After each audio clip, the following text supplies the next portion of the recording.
Once upon a time, there was a man, or a boy. Let's start with boy. Once upon a time, there was a boy. Let's call him Bob. Bob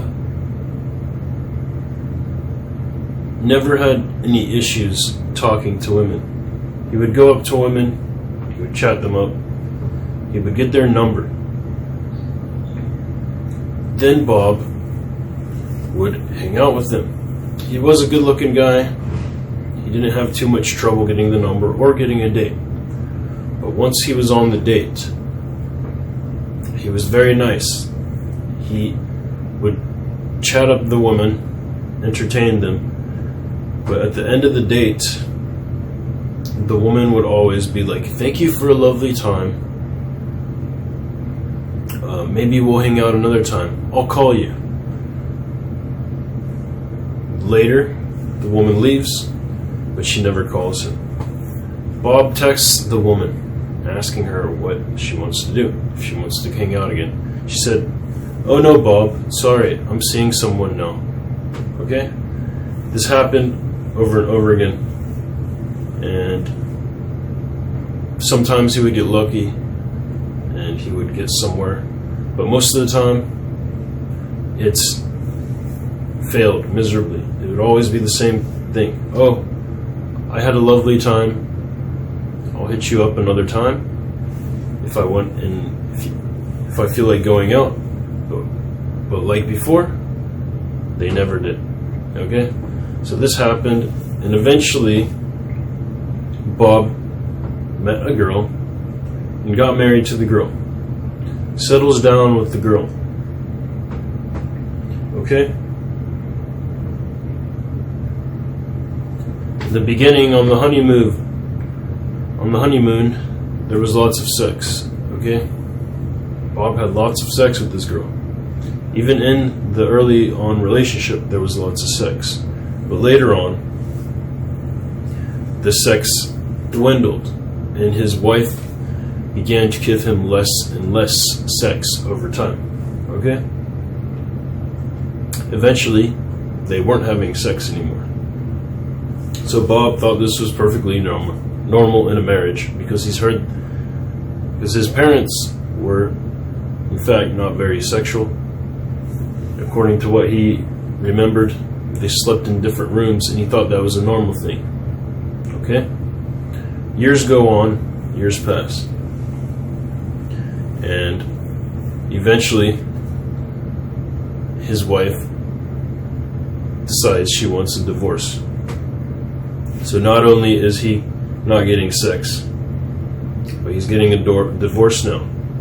Unfortunately, they bought a house together while they were married. And guess where that house went? It went to the woman, because they also had a child early on in their marriage.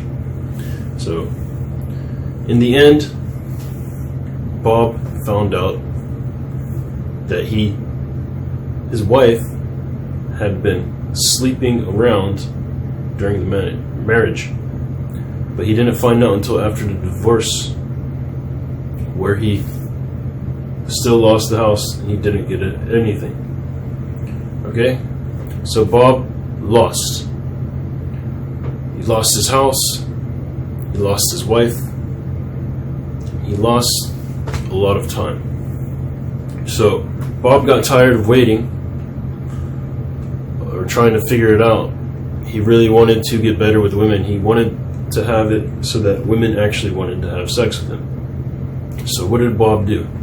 He went online, he went on Google, and he looked up dating coaches. And he found a dating coach. And the coach explained to him exactly what he was doing wrong. Okay? And that's what I'm about to tell you. Today I'm going to give you a list of sexual triggers that allow a woman to actually want to have sex with you. Okay? These are the things that make a woman want to have sex with you. Okay? So that you don't end up like Bob. So that you don't waste your time. So you don't lose your house. and so that you can actually get sex in a relationship, so that you can be a man that women want to have sex with. Okay, so let's get started.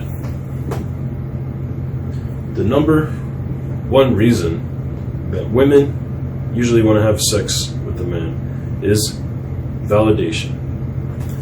And validation can be also pre-selection. If you don't know what pre-selection is, it's because a woman saw you either with a group of friends that in some way they treated you in a way that made you seem important to them, or that they looked up to you. And the woman saw this.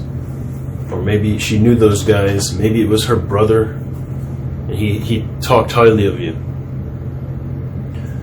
Then she might want to have sex with you because she sees you as a high value person.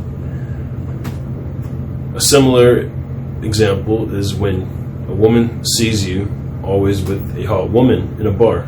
Like if you're a guy who always comes in with a good looking woman, and they see you kissing, and they see you leave together, that is a validation, a reason of a validating situation that will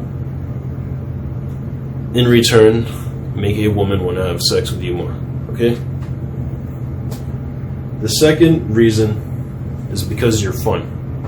A good example would be someone who dances well, a man that dances well. If you know anybody who is a good dancer, I know a few, and many of them are not that good looking, but they are good at what they do, they're good at dancing, and they're good at having fun, or allowing that feeling of fun to manifest within them and the female. So they trigger this woman's emotions. They're having fun with the woman. The woman is entertained. She likes dancing. A lot of women like dancing. Okay? So a good way to do this is simply to learn how to dance. Or you can just be an outgoing guy, a witty guy, like Zach Galifianakis for one. Somebody who's funny, who's clever, who's witty, who always has a funny response to everything. That's not stupid and lame, but interesting. That's number two. That's the number two sexual trigger. So we already said the first one, which is validation. The second one is being fun. Now we're on the third one. And the third one is not so romantic. Or it could be, but most of the time it's not. Third one is you're the last fucking option, okay? I don't know, maybe you've been in a bar and seen this before, but if you're out, like, well, a good way to take advantage of this is to go out here in New York. Like, when I go out in New York, sometimes I go out on the weekdays, which a lot of people would say, oh, it's worthless to go out because there's nobody out, okay? But luckily for me, I live in Manhattan, where a lot of tourists come through. So sometimes tourists make the mistake of coming to New York and going out on the weekdays. And the weekdays are, during the winter, are even more horrible. So guess what? I take advantage of this and I go out sometimes on these weekdays, sometimes mostly Monday.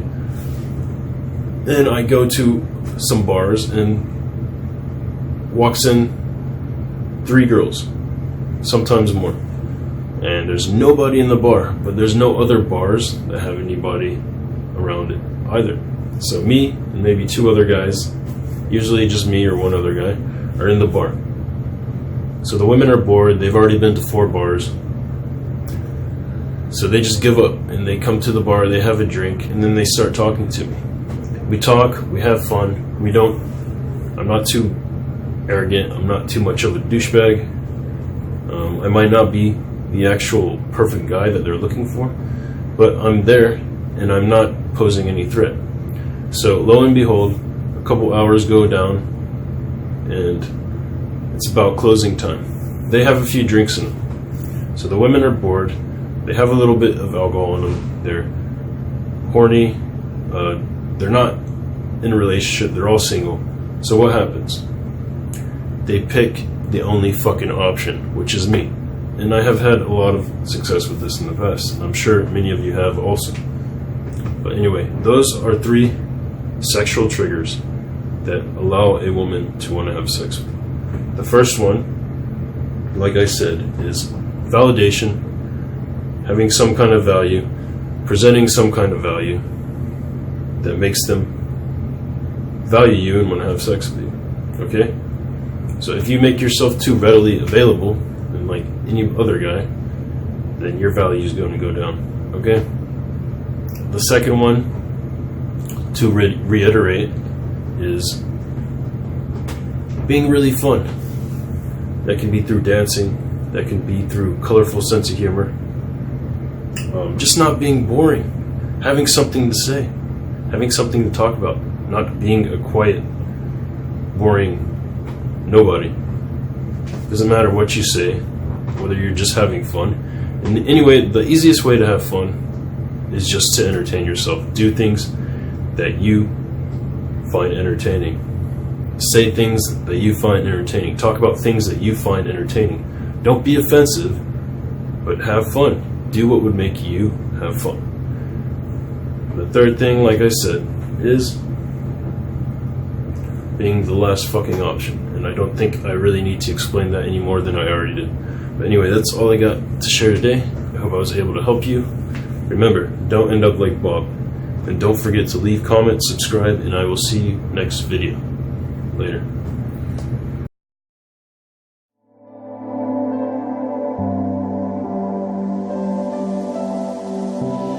glorybe9night.com